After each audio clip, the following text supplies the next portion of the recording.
Good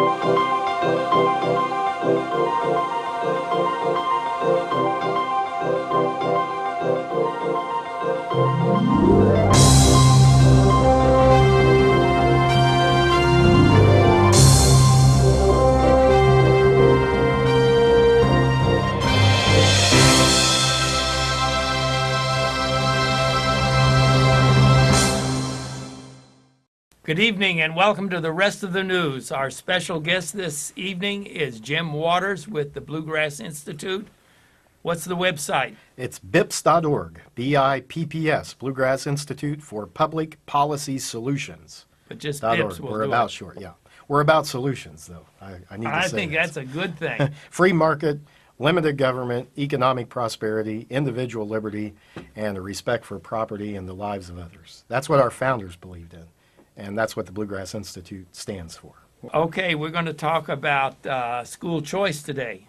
Yeah, well, you know, Kentucky, Dr. Simon, as you know, and many of our viewers may or may not know, but Kentucky is really behind on this issue. And we're falling further behind because as other states pass school choice laws, and when we talk about school choice, we're really talking about giving parents, empowering parents with the opportunity to choose the best school for their child and to choose the Right. best educational setting for their children. Not all children learn the same. Not all adults learn the same. We're all different.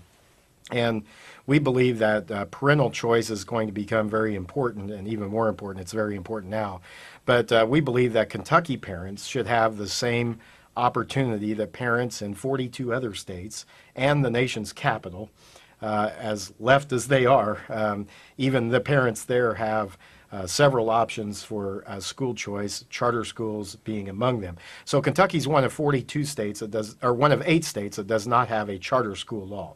42 states have a public charter school law.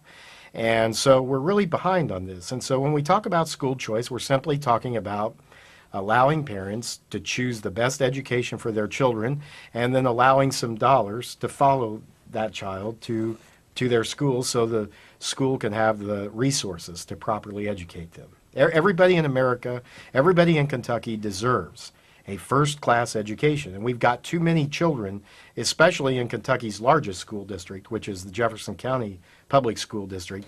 We've got too many kids that are being denied a quality education simply because their parents don't make a lot of money, they live on the wrong side of the tracks, they don't have a good home situation, and those are the areas where the schools tend to also not be doing as well, the public schools. So why should those children be denied the opportunity for a great education? And we can do this in Kentucky. This can happen. If it happened in New Orleans, in Louisiana, in Indiana, in Tennessee, in Ohio, it's happened in Michigan, it's happened across the country. If it can happen in the District of Columbia, as liberal as they are, as left of the political spectrum as most of the leadership there is, surely the reasonable lawmakers in Kentucky can find a way to get this done. And Absolutely. it's time for it to happen. You know, I was told that America used to have the top schools in the world. And now we're 17th and falling all the time. Yeah, and in fact, 17th might be optimistic now. Among the industrialized nations, I think we're even below 20 in many of the categories.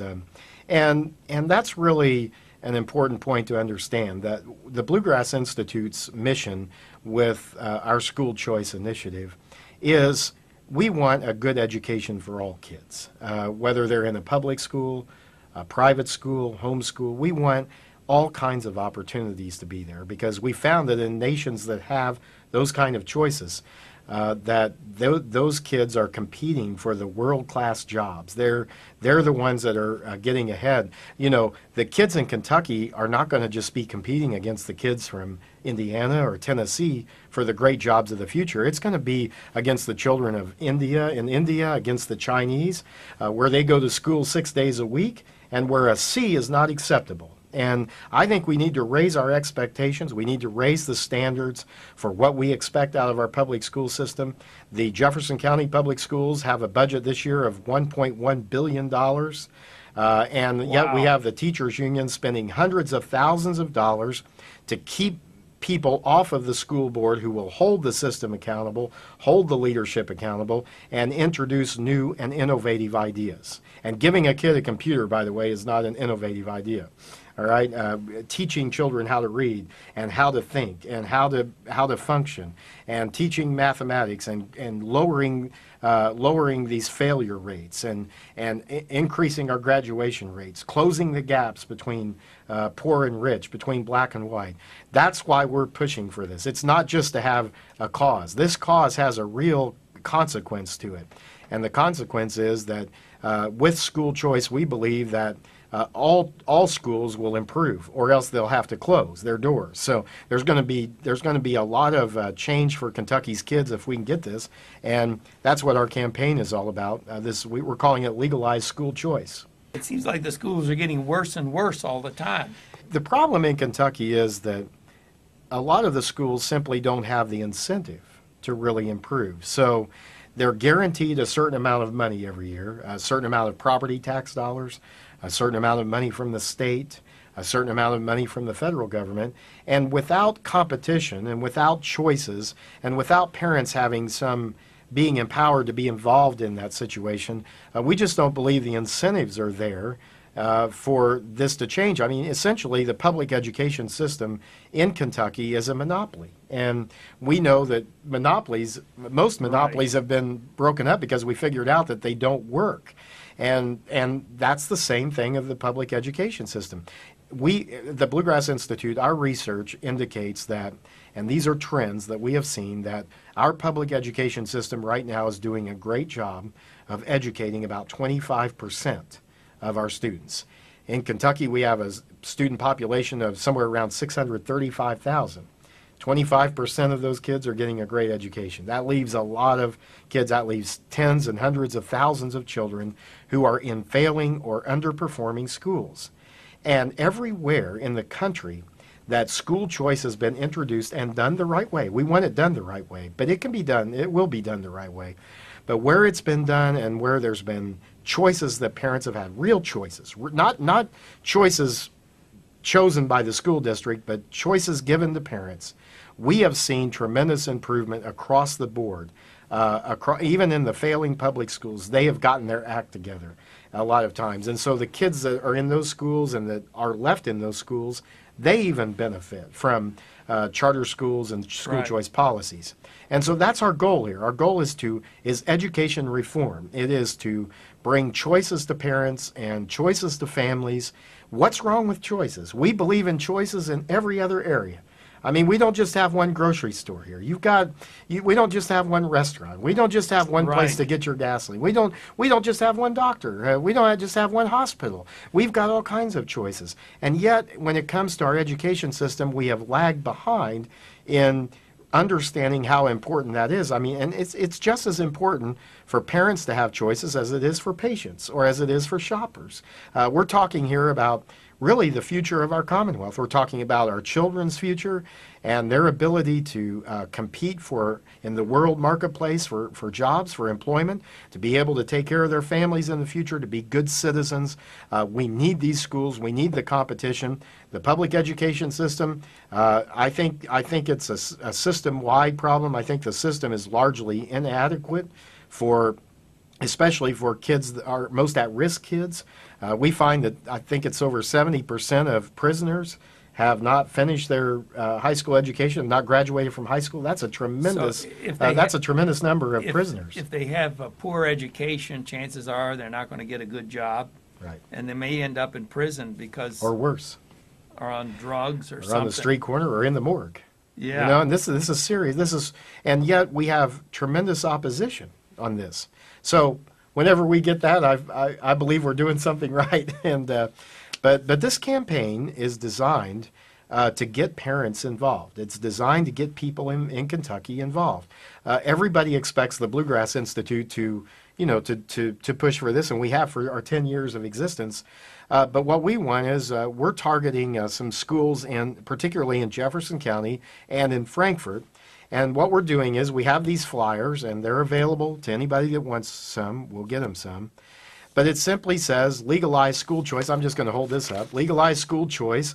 And it's a picture of a school behind a fence and then a free campus, and it simply says, is your child free to learn? And it says, call your legislator at 1-800-372-7181 and ask why House Education Committee Chairman Derek Graham won't allow your elected representative to vote on charter schools for Kentucky's kids. And the website is legalizeschoolchoice.com. Well, the thing is, there are people that don't want school choice. They don't want the schools to get better. They like them the way they are. Mm-hmm. And so they don't let it come up for a vote like Right, that's Derek. the problem, yeah. And then the House Education Committee, this has been the problem. And so we decided, hey, why go around the problem? Why not address the problem head on? And the problem has not been legislation. We've had great legislation. I just spoke with Representative Brad Montel, and we were talking again about this project. But you know, back when about 4 years ago, when Representative Montel started working on this, we were delighted to help him, put him in touch with some of the absolute experts around the country on writing a great law. Now, that's one of the advantages we have in being so late to the game. We can see how some other laws maybe had to be changed, or, you know, we can avoid some of the Right, mistakes that have right. been made. But, you know, the teachers' unions love to find a charter school somewhere that had problems, and they love to focus on that. But, you know, really the focus here ought to be on what's best for our kids. And Well, you we think the believe teachers choices are. union are opposed to? Yeah, and it's because they largely lose control. You know, for charter schools, most of them will not end up being unionized.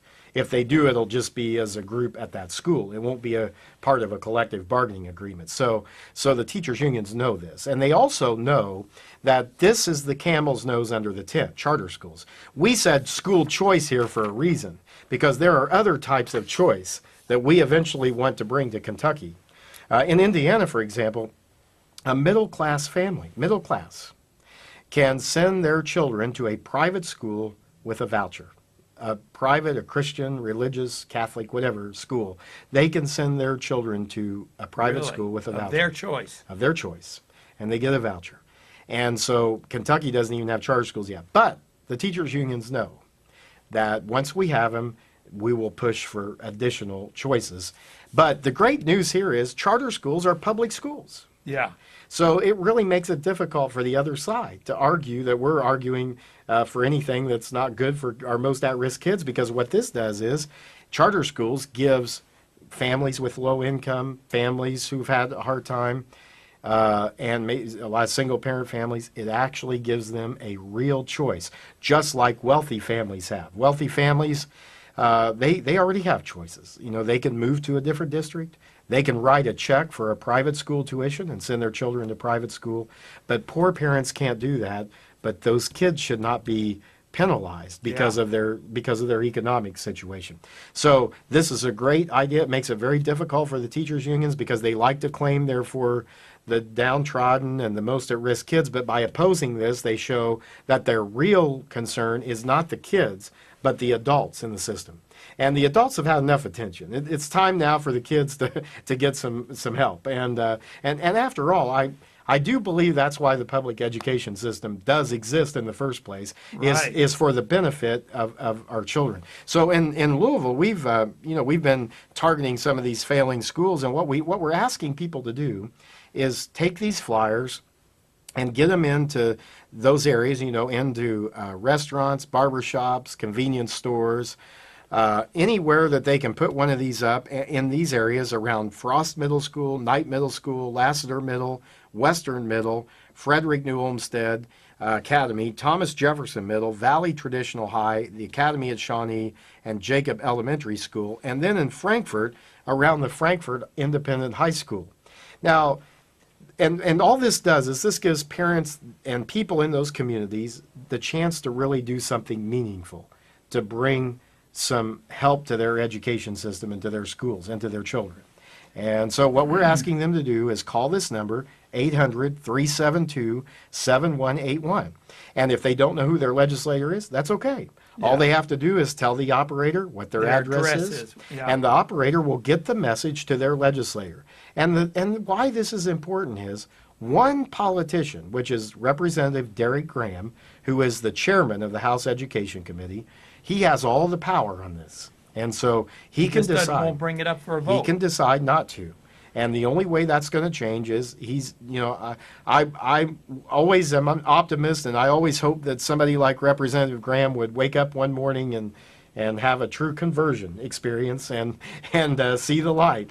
But we're not counting on that happening. And so what's got to happen is everybody in Kentucky has to understand that their representative has a right to vote on this issue. And Right. think about this, by having the chairman doesn't even represent Jefferson County. So he could essentially shut out all of the elected representatives in the state's largest county, the state's largest school system, the state's most failing school system, and he could deny them the opportunity to really help their constituents. So it's Wow. up to those representatives, it's up to those elected officials to say, we want to have votes on school choice, and we cannot allow one politician or one committee to stop it. Can you give that number again? That's Yes, really yep. important. 800-372-7181. Tell them your address and say, and ask them why, tell them to tell your legislator to ask why the House Education Committee Chairman Derek Graham won't allow your elected representative to vote on charter schools for Kentucky's kids. And the way our system works, it's important for people to understand that the only way that all legislators in the Kentucky House of Representatives can vote on this is if the committee allows the vote and allows it out of committee. It has to be the voted out of chairman committee. especially. And the chairman decides what bills are voted on. So that's why we're targeting the chairman of the House Education Committee with this campaign.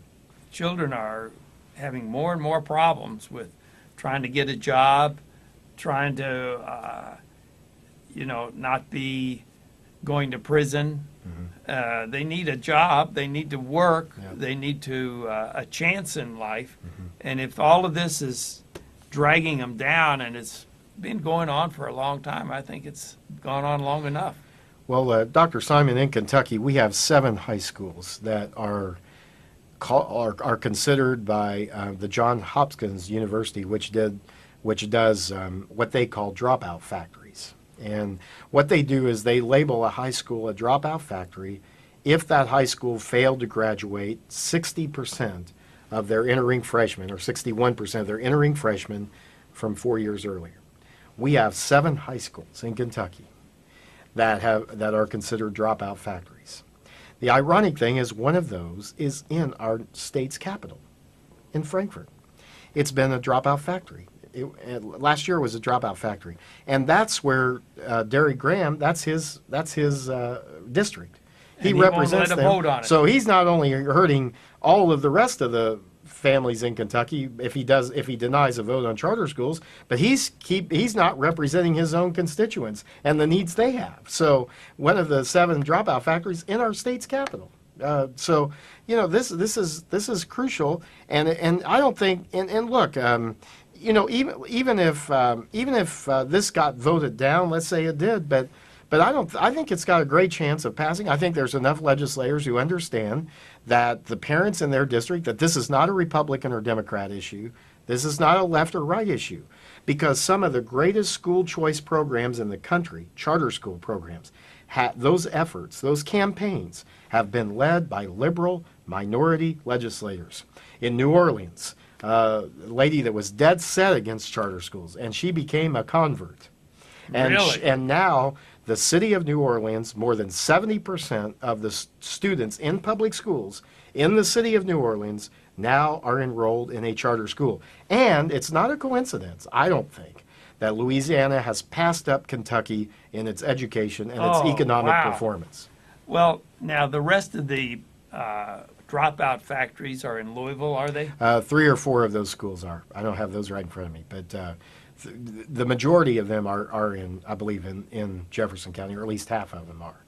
And so this is, and you're talking about high schools of several hundred students, Yeah, and you yeah. multiply that times 7, and pretty soon you begin to understand the impact of this, and if you want more information, people who want more information on that can contact me at the Bluegrass Institute. They can go to our website, and we have a website set up for this, legalizeschoolchoice.com. You can see the flyer there.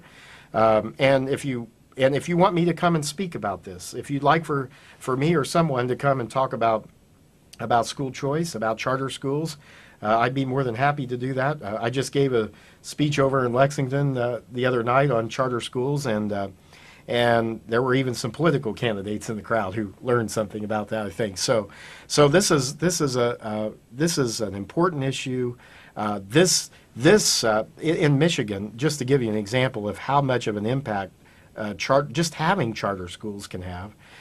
In Michigan a few years ago, they did some research. Caroline Hawksby at Stanford University, who is a female African-American researcher, and she is a researcher par excellence on charter schools. She's the expert in the nation. But she did some research on the impact that charter schools have on traditional public schools. So when you start charter schools, what kind of impact does that have on the other schools? Right. And so what she found in Michigan was, which has a significant charter school population, but what she found was that in districts and in school districts where at least 6% of the kids left the traditional public school and went to a charter school, that the school they left improved significantly in the key academic areas of reading, mathematics, and science. And so there was tremendous improvement. So what we call that is a rising tide lifts all the boats. And That's good. It's time for the adults to begin looking out for the children. It's time for those who say they're for the kids, but yet oppose the very policies that would empower parents, that would engage kids. It's time for them to get on board with this. And it's not a question of if we're going to have charter schools in Kentucky. It's only a matter of when. And the sooner we have them, the sooner we can get to closing these gaps, graduation rate gaps, academic performance gaps, all of those issues. And it will give us another step toward other types of choice down the road, because we'll be able to show that this did not destroy the public education system, that all the fear-mongering is way off base. And just one other point about kids in charter schools. In the Bronx, in New York, a few years ago, there was a charter school that started, I believe it was the KIPP Academy, which is a national charter school organization. But they started a charter school in the same building as a really failing public school. And they were given kind of the leftover space. They had to go up over the other school. They had to be up in kind of a less than ideal facility. But after just a year or two, and these were the same kids coming from the same homes, the same districts, walking down the same street, riding the same buses, everything. And they began to tremendously outperform their peers in the same school building. And this has happened in other places across the country. So if you're watching this and you know your child is in a failing school, or you're concerned about this, it's time to get engaged. And at the very least, people who love Kentucky, who want to see our kids have an opportunity to be successful, I mean, how much is it to ask for you to pick up and call and say, I want to tell my legislator, whoever he or she is, that they should have the right to vote on charter schools, and that one politician, Representative Derek Graham, the chairman of the committee, does not have a right to keep all of Kentucky. He's got that much power. He could keep the whole state from having charter schools, something parents in 42 other states and the District of Columbia already have. If they wanted to, they could call the AFA number. We could send Okay. these too. Thank you, That's yes. 893-2444. 893-2444. And we could send you a bunch of these to give out at your church or your neighborhood, your barbershop, whatever. And we especially want, if you live in one of these areas that I mentioned, one of those school areas, we especially need your help.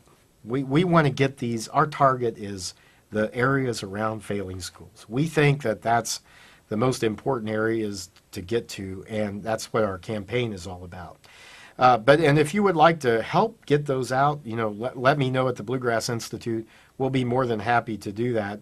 and we call this legalized school choice, and I like the name of our campaign. I think it's a little bit provocative, and it's gotten a lot of attention. So, but look, your legislator has a right, and there are many legislators who want to vote on this. Yeah. They really do, and yet they're being denied that opportunity. And I'll say this: the Senate has been supportive of charter schools, so we know they're going to be supportive. And in fact, the Senate President Robert Stivers has said that he's very supportive.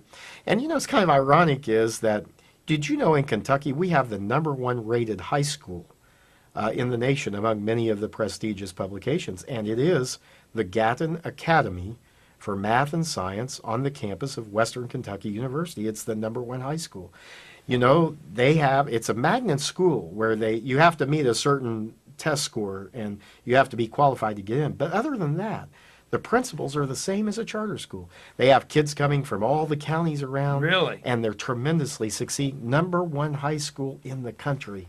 Now, if the kids that go to that school, if they can have that kind of education in Kentucky, then why can't every child of every single parent in Jefferson County Absolutely. have the same opportunity? It's immoral not to. I think it's a moral issue. It's immoral for legislators to stand in the way of this. They need to support it, and they need to get on board, and they need to start thinking That's about right. the kids. And the website is legalizeschoolchoice.com, or you can contact AFA, and I so appreciate we've had tremendous support from groups on both the right and left on this. Really? And I appreciate the help of the Kentucky Youth Advocates. Terry Yeah. Brooks is been very helpful on this. Really? And we've had some great meetings about this, so I really appreciate his help. Also, the black pastors here in Louisville, Yeah. Pastors Jerry Stevenson, and the black community there. And I think, and again, if you're watching this, please help us get this into those areas around failing schools,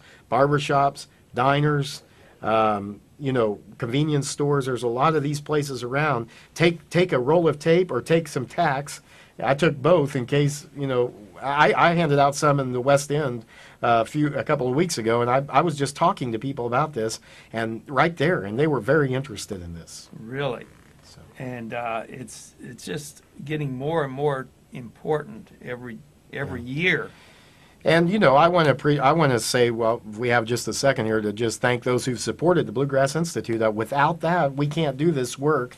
And so please let me know if you'd like to be involved. Thank you very much, Jim Waters, for this wonderful presentation on legalized school choice and charter schools. And thank you for watching. And don't forget that number, 1-800-372-7181.